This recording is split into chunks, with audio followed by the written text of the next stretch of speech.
Across the country, thousands of farming families work tirelessly around the clock.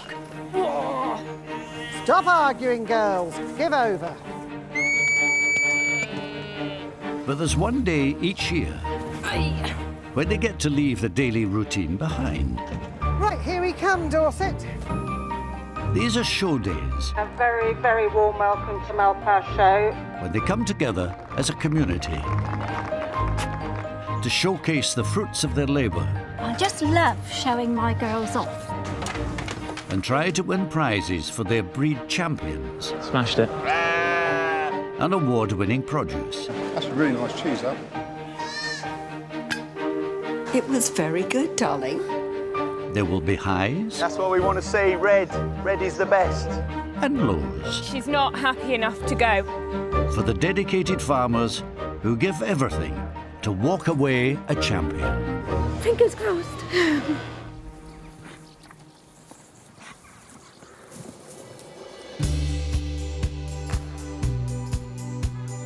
The UK wine market is now worth nearly £20 billion. And English vineyards are on the rise in an effort to garner some of that lucrative market. Lovely aroma, fantastic. The Lindo family, Bob, Annie and their son Sam from Bodmin, Cornwall, and artisan winemakers John and Kim Coulson and their family from Penzance have been working tirelessly in the build-up to the South West Wine Awards. Awards lead to increased business, and the medals and trophies are vital for vineyard survival.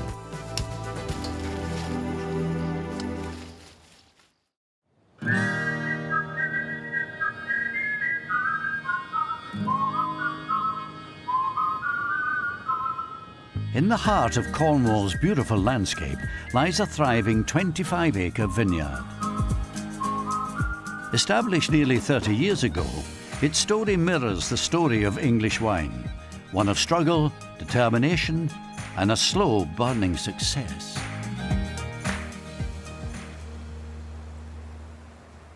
It all started 34 years ago, when a young couple, Bob and Annie Lindo, decided to make new lives for themselves. Bob had spent 16 years as a fighter pilot, and it was time to come home.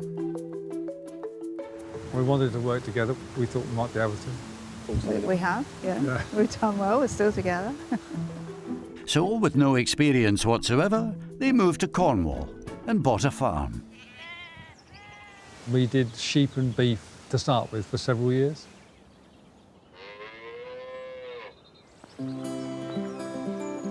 Then, almost a decade into this rural dream, Bob and Annie suddenly had a light bulb moment about one of their fields. It was known by the family before us as Meadow Down Under, and it was a little meadow that grew anything. It's so warm here, and this field just looked so obvious that it was crying out to have vines in. So we thought if it can grow anything, and it's as warm as this, let's try some vines, and it's worked, so there you go. The Southwest was home to hundreds of farms, but very few vineyards. Bob and Annie were one of the pioneers. I think really in the beginning, there weren't many vineyards, and those that were, it was a bit of a hobby really, and there was no money to invest, so people might retire from their former career, do it as a bit of a sideline, and there was no perfectionism in it really. I can remember, 2 or 3 good winemakers at the time, but they were very rare, and they got swamped in poor wine really, and so they got overlooked. But I think with us, it had to work. We had no other form of income, we didn't eat. As Bob worked and planted, Annie pruned that first field by hand, while still looking after the family. It was known as Annie's field. We dug all the holes, and we did all the hard work to start with. In fact, these 5 acres, 8,000 vines, we hoed by hand for 2 years when they were baby vines. It was ridiculous. This is really nice. This is a really lovely bush. Look at that. That is a good bush. Fantastic grapes. That's proper pruning, you see. Yeah. That's what does it. Yes. I suppose after 27 years of it, you get the idea of it, really. Probably getting the hang of it. Yeah. And of course now, all people do is phone up, contractor comes, plants the vineyard. We were doing the work and not paying ourselves. So we're living on lamb and wine for a long period of time. But that's, there are worse things to live on. But their resolve would be tested even further, as it would be a 3-year wait before they could sell their first bottles, and no certainty that it would be any good.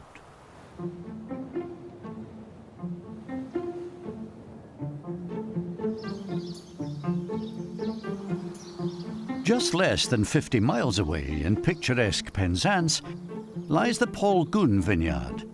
John Coulson and his wife Kim, who have built it up from scratch, also have an equally dramatic beginning. 11 years ago, they were fish merchants living in Cornwall's main fishing port of Newlyn. They had 4 children between them and another on the way. We had number 5 on the way and needed somewhere bigger to live. Their search eventually brought them to the 18th century Paul Goon farmhouse and lands. They wanted to sell the farm, which was about 23 acres. It was in quite a state. It was literally completely derelict farmhouse, small cottage that needed doing up from scratch. They took the plunge. They now had space, in fact enough land to make a dozen football pitches. Now John and Kim needed to come up with an idea on how to make it pay. What do you do with land in Cornwall? It's quite difficult to come up with something creative. You've got potatoes, flowers, things that every farmer does down here, so we thought it would be nice to try and do something different. As former fish merchants with no experience in winemaking, they had to learn the business from scratch. Yeah, it's very hard work. It is very hard work, and I don't think you go into any type of farming without being prepared for that. But I guess we probably were a little naive with the amount that we knew in the beginning. The path that we chose has been a bit of a roller coaster. We've had good years and bad years, and it's certainly not for the faint-hearted. To Kim and John's surprise, they struck gold with their first attempt at winemaking, a trophy for the best rosé in the country. It was really exciting. We had to go up to London to the House of Lords to collect the award. I think at the time we probably were struggling to get the train fare together, but the good start was not to last. 2008's financial crash came with a torrent of bad weather.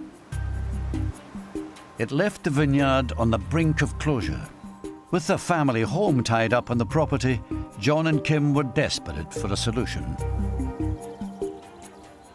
I think there's every chance that our business would have failed if we just relied on making wine every year. We had to do something to keep the business and the family home going.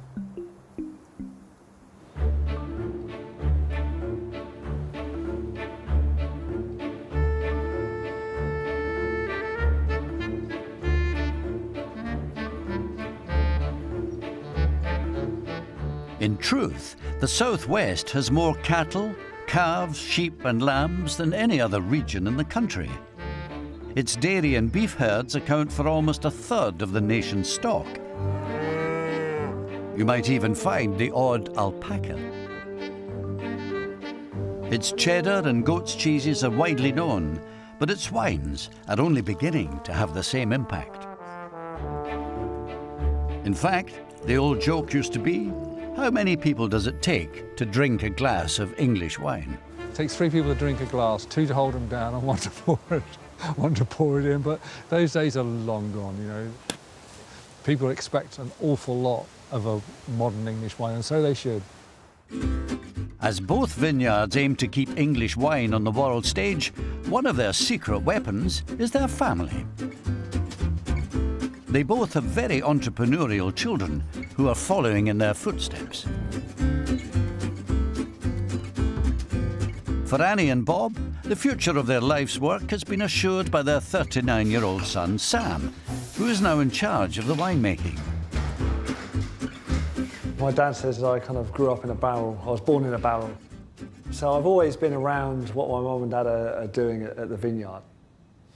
Obviously, as you get older, you have a little less energy, and Sam brought this energy and enthusiasm with him. Well, it's great because I think if you have a relative, your own son, working with you, it's like having yourself. There doesn't seem a time when Sam isn't thinking about wine. It feels like a hobby. My wife says, she's like, oh, you've got to have your 40th birthday off, and what are you going to do? I was like, can I go back to work? Even the biggest days in his life can't distract him. I think when I got married, we got given a glass of champagne to have our photo taken in the wedding car, and my uncle snapped me smelling the wine. I'm going, what's this wine smell like? My wife's going, stop it, you're not at work now. Sam's commitment to wine and his family knows no bounds. A few years ago, he brought them together when he created a Brut Rosé from the grapes grown in his mother's very special field. We called it Annie's anniversary because Annie had pruned here for 20 years at the time, and she got to 100,000th vine, and we thought we'd like to commemorate it. So Sam made Annie's anniversary Brut, and it's been so successful we've made it every year since. The amazing thing is, our son made this wine. This wine producer has grown from nothing to one of the leaders in the country, producing 100,000 bottles of award-winning wines every year. Sam is determined to build on this. When I started having children, it really dawned on me about the potential and the possibility that this business could be something to hand down into generations. And I think, you travelled around the world, and I've been to New Zealand and worked in big wineries, but actually the thing that's really hard to achieve in the world is a 100-year-old business. And really that's the exciting thing now, is that we're trying to put this family business on that kind of footing that it can go on for 100 years.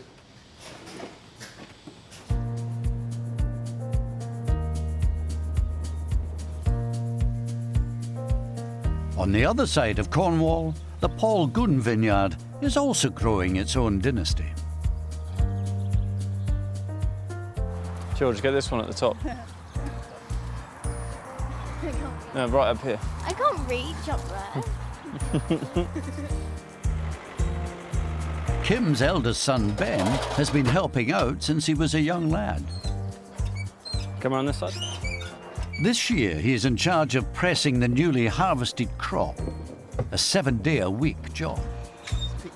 You tell your friends your parents own a vineyard and they think it's just some glamorous business where you're drinking wine all the time. Come to harvest time, you've got to press everything the same day, get it into tank, and at that point, you're only halfway done. We've then got to concentrate on making a good wine from that, so it doesn't really slow down at all. Eldest daughter, Emma, has also come into the business. My job here at Paul Goon is, well, to do everything, really. As a family business, that's kind of what happens. You help out wherever you're needed and you get involved in everything. Do you want this up, or is it all right up? Yeah? That includes some marketing, being her mum's PA, helping with the bottling, and recently a new terrifying role. And this season, which is quite a jump for me, I got involved during the tours. Have we got everybody on the tour today? Please do bring your drinks up, absolutely no problem. Wish I had one. Well, quite proudly, and we shout about it a lot, we're what we call single estate, which means everything that we produce, we grow. 90% of the tasting is done with your nose. Pinch the bottom with 2 fingers and use your thumb as a support. That allows you to get a good swirling action. Unfortunately, these are proper wine tasting glasses, but if you're like me, got a big nose, you can't get your nose in. So if you tip it to the side, it gives a bigger surface area anyway and allows you to get a nicer smell from it. Probably known as the least confident member of the family. Actually found out that I get more claps than my brother did, so I really like that one. Okay, let's go. With a family this involved, even 10-year-old Georgia wants to get on board. Have a look. She's learning how to grade the grapes. On the percent mass.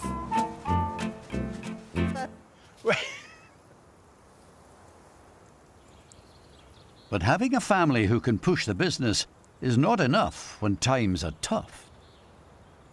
Although we started with a competition and a trophy and a real wow factor, we then had a couple of years where we weren't getting the grapes that we needed to make wine to give us enough bottles to sell. The family refused to give up and instead decided to look to another fruit in an effort to save their home. We had planted a few trees in the orchard to make apple juice, and we started making a cider that just turned out to be amazing, didn't it? We had to diversify into other drinks because the wine trade wasn't sustainable for us.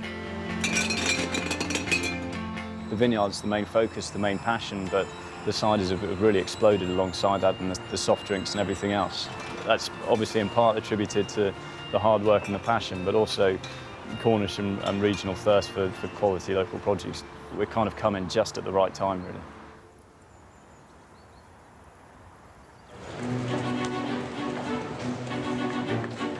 Surviving in an industry like English wine takes a lot of ingenuity, but it is producing results. Here in the City of London, there is a massive fan base, and some have even turned their love into a business.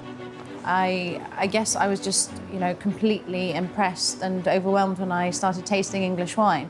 There are a lot more restaurants that are now promoting English wine than there used to be. I think it's actually more common now to find English wines, especially in pubs and restaurants, not just in London, but in some really random and obscure places as well, which is always quite exciting. I think the vines are getting older. I think people are growing the right vines in the right area. More recently, I think I'm very proud of the fact that England is able to focus on quality rather than mass production. And, it's for this reason that we tend to be winning awards. It's also attracting a lot of investment, a lot more interest. A glass of that? Lovely, yes.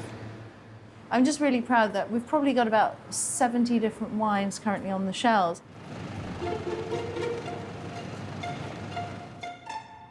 But English wine hasn't always been taken seriously.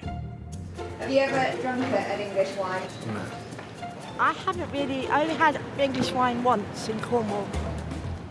Another joke that seems to be recycled is, how do you make a fortune out of English wine? And you start with a larger fortune.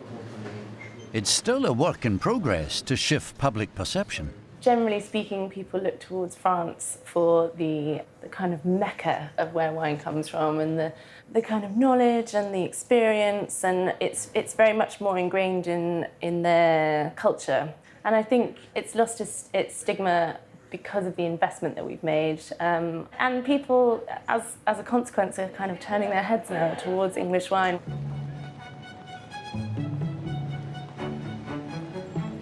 And it's slowly beginning to take some serious steps onto the world stage. Definitely in recent years, English wine has kind of ramped up its production. There's now nearly 500 vineyards in the country, and I think it went from 78 million a year to being worth over 100 million a year in revenue last year, which is so exciting. It's just such a great time to be involved in this part of the industry.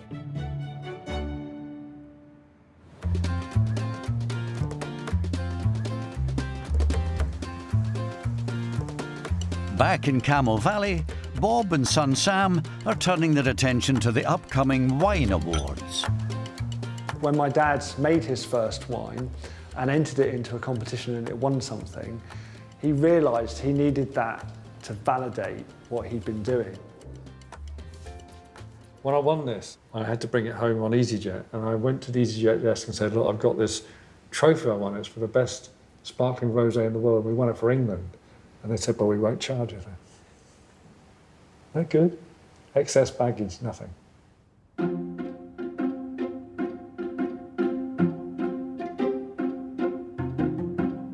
We've got many more than this that are on display. We've got hundreds of them that are just in the filing cabinet now.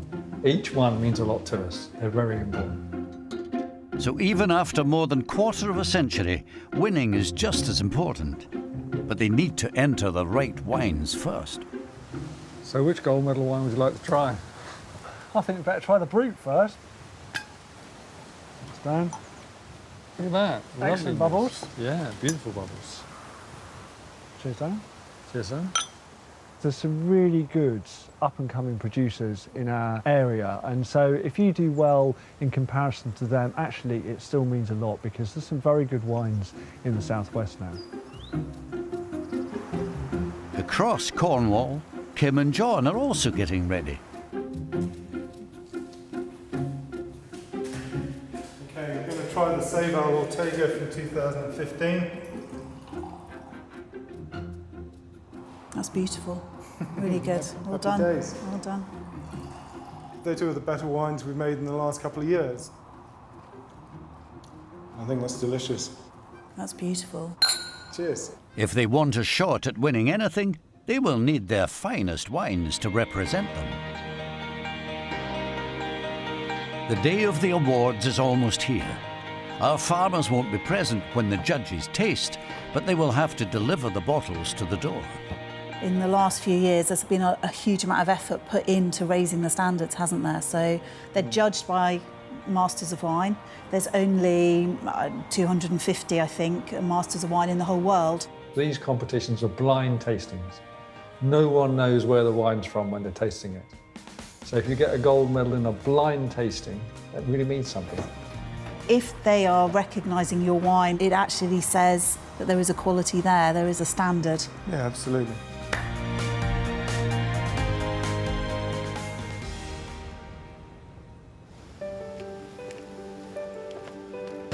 I get nervous. I probably get more nervous than you. But it is quite nice to get out and leave the farms. That doesn't happen very often. So. Probably our closest thing we'll have to a holiday this year. And off they go.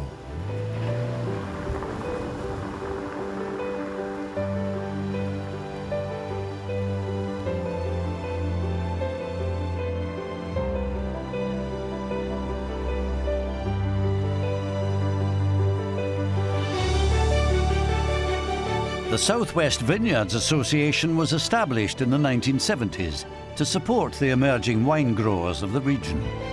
Nearly half a century later, it has spread outwards from its original Devon borders.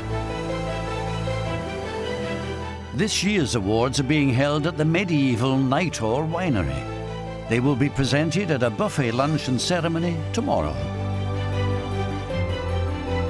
The early morning southwest sea mist has rolled in, creating an atmospheric backdrop for today's all-important tasting session. It's like the Wild West out there. It's such an incredibly new industry. It's just growing at a massive pace. It's incredibly exciting, but it's all very unconstructed, unformulated, and so we're trying to sort of get a structure around our industry to work, because it's gone from nothing to soon it'll be about 20 million bottles a year, which is astounding, which is just such a huge amount. I guess for us in the southwest, it's slightly different, because in the southeast there are very big vineyards, people with a lot of money being invested, with millions. There's hedge funders and all sorts. Whereas down here we tend to be small family producers, people who are farming anyway. So we have this great diversity of products and of soils and of types. There are 7 judges tasting today. They will spend the next 7 hours dissecting all the wines entered into this year's competition. I've been chairing the Southwest Vineyards competition for 4, possibly 5 years. It's going to be tricky because we've got a lot of wines. In the end, I think each of us will judge about 113. I think in general we've had significantly more samples submitted. Last year we had 141. The year before that it was about 120. And this year we had 155 wines entered in the competition.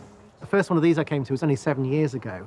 And even then there were some wines that were a little bit faulty, some wines which weren't very clean, but now they're all brilliantly made, really delicious, and there's this massive diversity. Really interesting still wines, sweet wines, red wines, and I have to say sparkling, because that's what I grow, so. But even with the industry on the rise, medals and trophies are not necessarily guaranteed. If none of the wines in the class do not achieve a silver, we may take a decision not to award that particular trophy this year. Blind tastings mean all the entries are disguised with no visible labels. With everything ready and so many wines to get through, there's no time to waste. Right, we're done with the briefing. Off we go.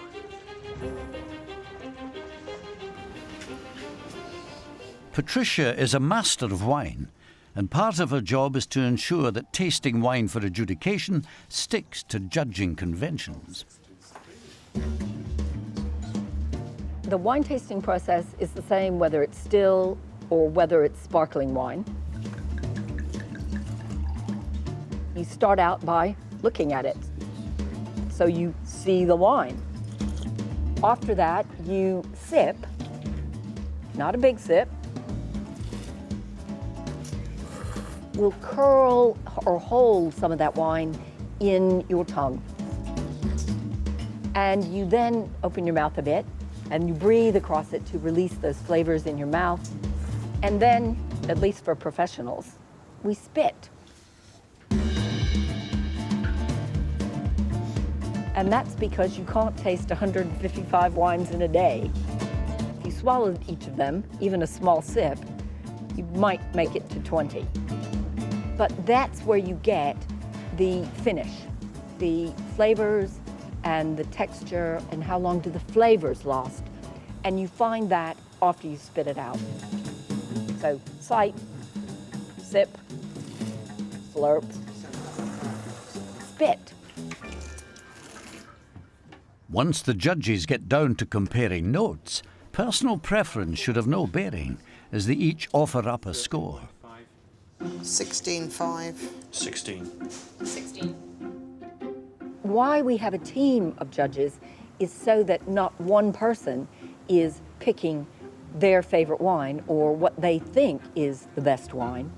Just as well as they're at loggerheads already. 408. 13.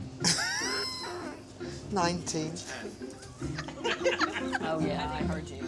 We're getting a view of an entire panel, but what it does is it gives a broad perspective on any particular wine. And I hope that it's meant we've gotten fair and the correct results for all of our producers. To place and do well at the Southwest Vineyard competition is an amazing thing for producers. A little sticker on the label that says gold, silver, bronze, or even commended means that the people who come to visit them will say, ooh, there are professionals who really liked these wines. We better buy some or at least try it before we buy it. It's an advertisement for the producers.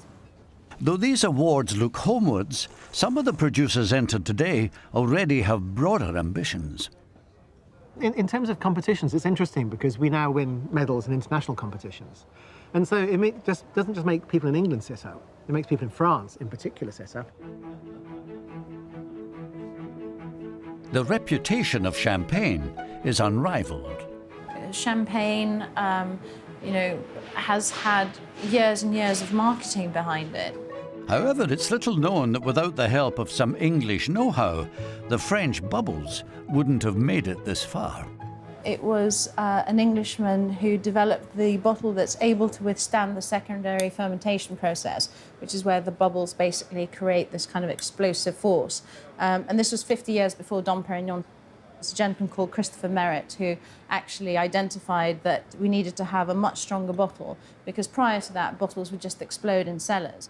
These days, it's English sparkling wine that's turning heads.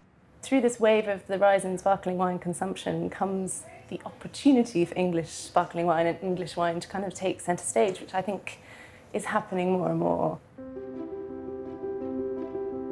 The rising success of English bubbly has attracted some cross-channel interest from our French cousins. Because we have a very similar climate to what Champagne had in the 1960s, we're able to now beat Champagnes in international competitions because of that beautiful balance of acidity and fruit. We saw earlier this year that English sparkling wine beat a lot of French champagnes in a blind tasting competition held here in London.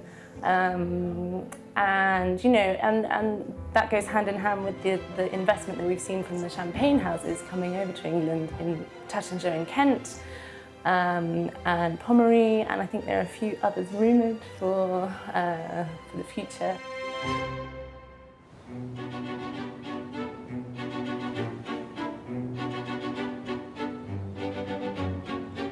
Across Cornwall and the southwest, dozens of winemakers from Gloucester to the Isles of Scilly are making their way to the annual awards ceremony. For the former fish merchants and ex-fighter pilot, all they can do now is wait to see how their hard work has paid off. Will their choices stand out in this young but very competitive industry?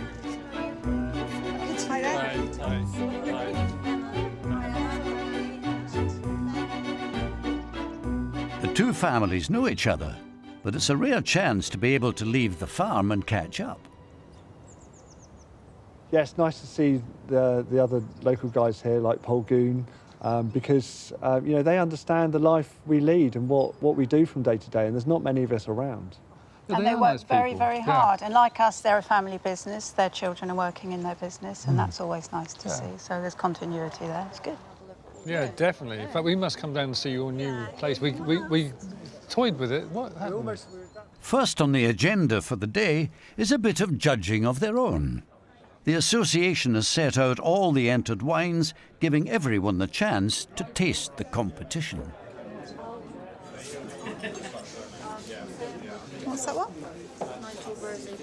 Did you try this one, Ben? Oh, that's really nice, actually. It's lovely, isn't it? Every time I judge English wine, the level goes up. The level goes up, and I think they're really going out of their way to make really, really good wine. The growing techniques have improved. They've now got the right varieties, by and large, in the right place. So, and all these things are now coming through, and there's a really, really great range of wines coming through, and it's great. We should be proud of it. Isn't it? Very good. The quality and improvements on show have not gone unnoticed by experienced Annie. Walking in today and seeing the array of beautifully presented wines, all with lovely labels on, I think 10 years ago, some of the livery was not quite so beautiful as it is now. So I think it shows that there's rising standards all the time in the English wine industry, certainly in the southwest. And it'll be interesting to see if what's inside the bottles matches up with the lovely livery outside. But it's the wine that's impressed Judge Patricia, and it's one of Annie's bottles of bubbly that's captivated her palate in particular. It's sort of a pale yellow... Lime, almost. Lime, but even more relevantly, it smells great. Approval confirmed. Might be a medal in the bag already for Sam, Bob and Annie.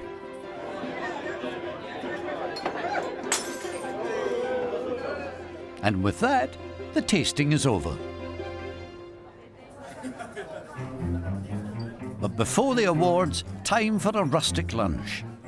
Like the wine on show today, most of the food has been created from locally farmed ingredients. As the ceremony draws closer, so too do the pre-announcement jitters. Yeah, it's quite a high-quality competition, isn't it? Yeah. So it is a difficult one. So I guess I'm a bit apprehensive because of that, because I know the other vineyards we're up against. I know how good the quality is. However many times you come, and however, whatever the competition is, I think you always have a bit of a moment, ooh. Win, lose or draw, we'll probably still have a bottle tonight when we get home. Yeah.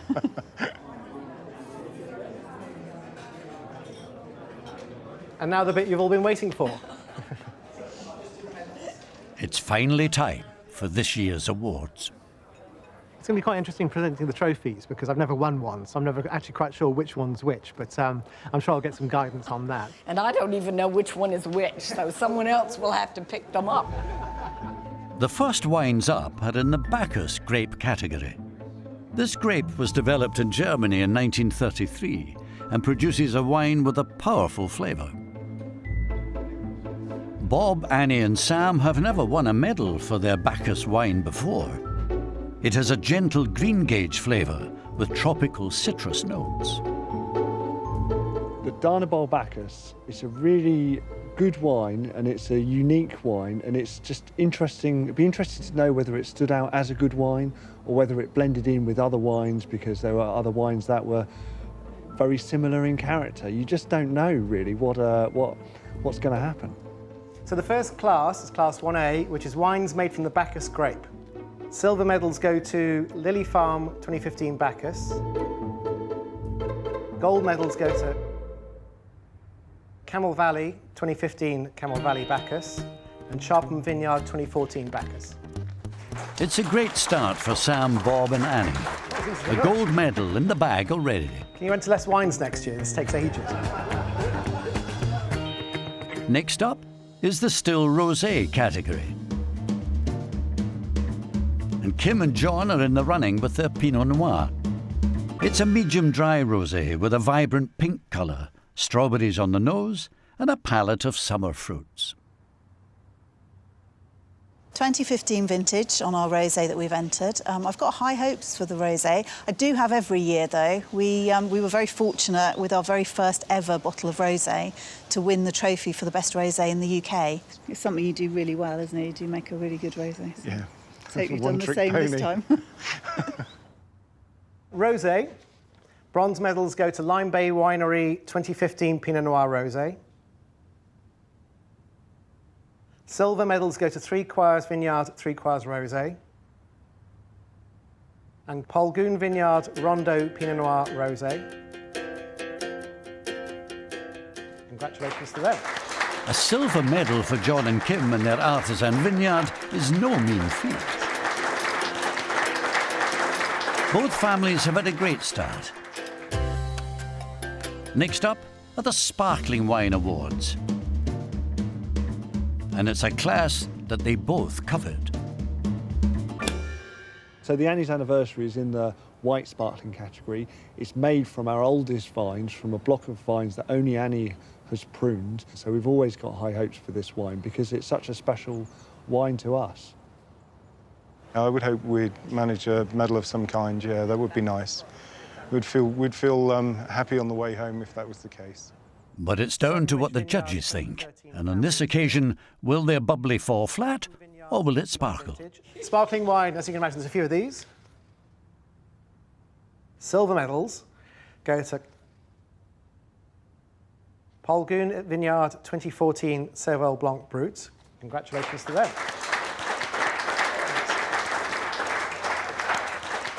With the silvers given out, Sam's specially made sparkling wine for his mother Annie will have to be good enough for gold or nothing at all. Gold medals go to Camel Valley 2013 Annie's Anniversary. It's a triumph for the grapes grown by Annie's own hand, as Sam's wine takes the top award. And finally, the one you've all been waiting for, Sparkling Rosé. Just one last category to go, the Sparkling Rosé, and a chance for Sam, Bob and Annie to add to today's incredible prize haul. Yeah, we've normally got high hopes for our rosé sparkling because we make it in a different way to everyone else, and I really think it brings out the best of the grapes. Is we crush the grapes, which you're not allowed to do in champagne. This is how we get the pink colour, how we get the extra fruit character in the wine, and a lot of people are just too scared to do that.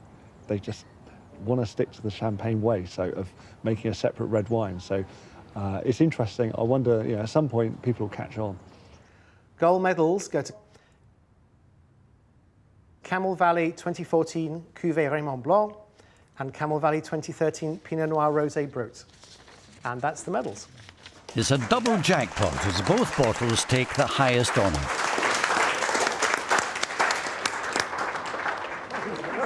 It's full gold. Just might tweet that. The medals have been handed out, and now it's time for the trophies. Only the Vineyards who have won a gold medal qualify for one of these final accolades. So the Challenge Cup for Best Oak Dry White Wine is Trebevan Mill 2014 Constantine. Oh, well. Here you go. You have to hold it, darling. Great job, Duncan.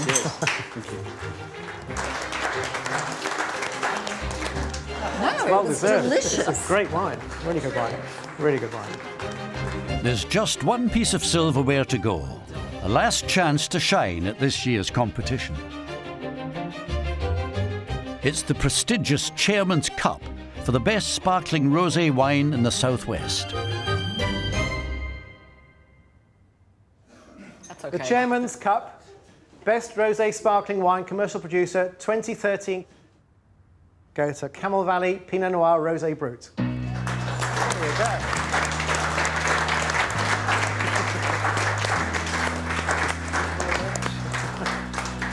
It was very good, darling. Thank you. Glad you enjoyed it.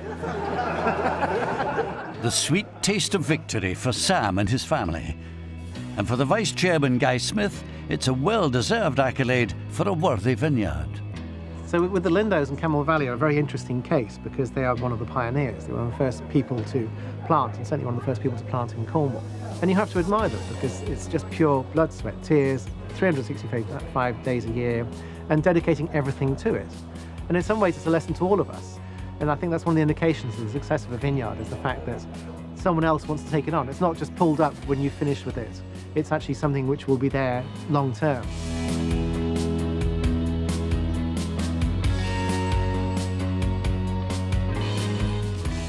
Four gold medals and a trophy and a silver as well is just fantastic, really. It's really good news. Yeah, I mean, I didn't really dare hope to have done that well.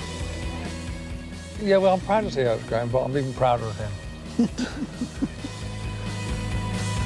For John and Kim, who have fought back from the brink of closure, today has also been a day of achievement they can really be proud of. Yeah, it's been a great day. 2 wines, 2 silvers. Yeah, fantastic. Couldn't really ask for a much better day than that. I wouldn't be surprised if we don't open 2 or maybe even 3 bottles tonight.